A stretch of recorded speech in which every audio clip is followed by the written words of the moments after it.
أفلا يتدبرون القرآن.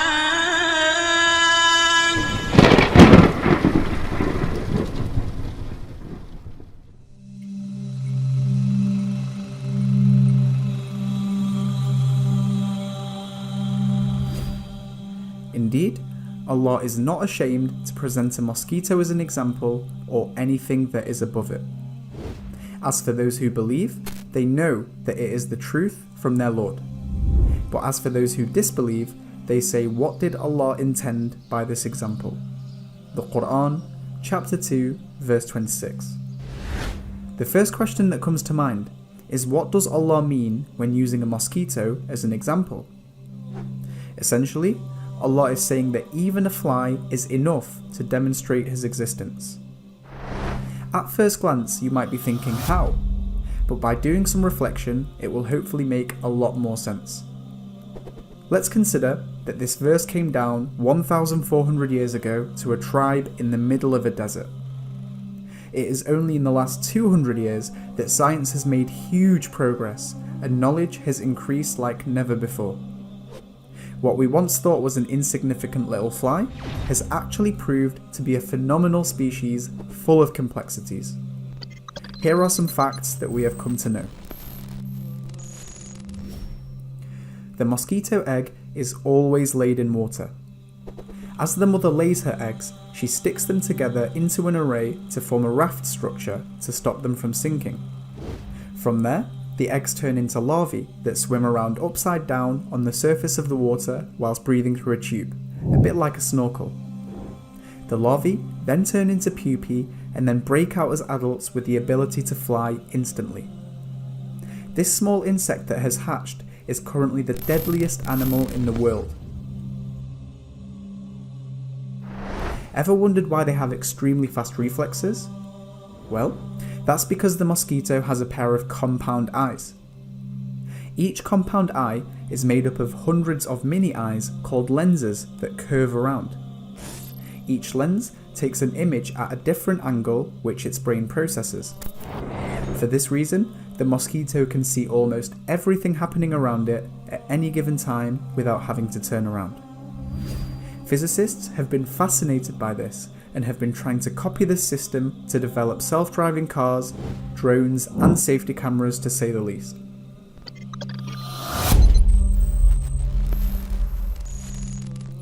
The mosquito uses carbon dioxide sensors to detect your breath from up to 50 meters away. Once it finds its way into your room, it detects heat from your body to land exactly where it will start to suck your blood. This is how they see you in the dark when you are asleep. Amazingly, the mosquito uses 6 needles to suck blood in a highly sophisticated manner. First, it removes a protective layer to expose the needles. Then it uses the sharp teeth on the outside 2 needles to drill through your skin, like a saw. The 2 inner needles hold the cut open whilst the middle 2 probe around to find a blood vessel. Once a blood vessel is found, one of the probe needles spits chemicals to numb the pain and help your blood to flow. The other probe needle acts like a straw and starts sucking your blood. As it sucks, its body separates the water and squeezes it out of its back to pack in as many nutrients as possible. Sounds like a surgical operation, right? This is an image of the mosquito's foot. It is made up of a complex array of features that protect it and allow it to land on many different surfaces, such as water, to feed its eggs. As for its wings, the mosquito flaps them about 1,000 times every single second to help it fly. It is clear that this tiny creature we can barely see with the naked eye is packed with many efficient systems allowing it to function and breed. Let's now refer back to the verse in the Quran. After Allah presents the example of a mosquito, He then says, and what is above it.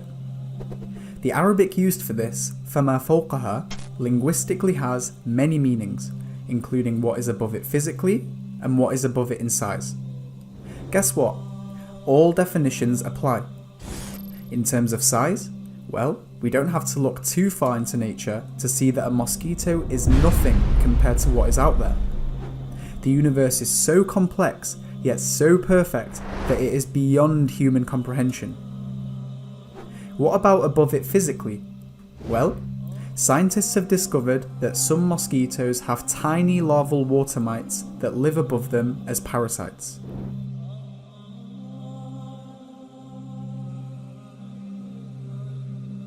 Allah continues the verse and says, "As for those who believe, they know that it is the truth from their Lord." See, as Muslims, we believe that everything around us screams the existence of a creator. In fact, when we are asked for proof, we respond by asking where the proof isn't, even if it is just a fly. Allah then says, "But as for those who disbelieve, they say, what did Allah intend by this example?" Isn't this the case? Wouldn't the disbeliever credit all of this to anything other than a creator, such as evolution or chance? Wouldn't the disbeliever still consider the mosquito insignificant and unimpressive? The reality is, we are all so used to the world around us. We are so used to how perfect nature is and how perfectly its laws allow us to sustain life. The fact of the matter is, if all of humanity gathered together, we couldn't create a single fly. And if we gathered all of our knowledge, it wouldn't even be a small fraction of what we still don't know.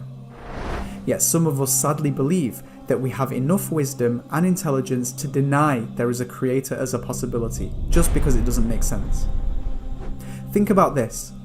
To copy just one of the systems in a mosquito, we need years of research and teams of scientists around the world to produce something half as good. Yet the mosquito is lighter than a feather, can hardly be seen, and is jam-packed full of systems and sensors that allow it to live. And remember, the mosquito is only one of millions of different species that are on planet Earth alone, each one having unique characteristics. Isn't this verse so incredibly profound?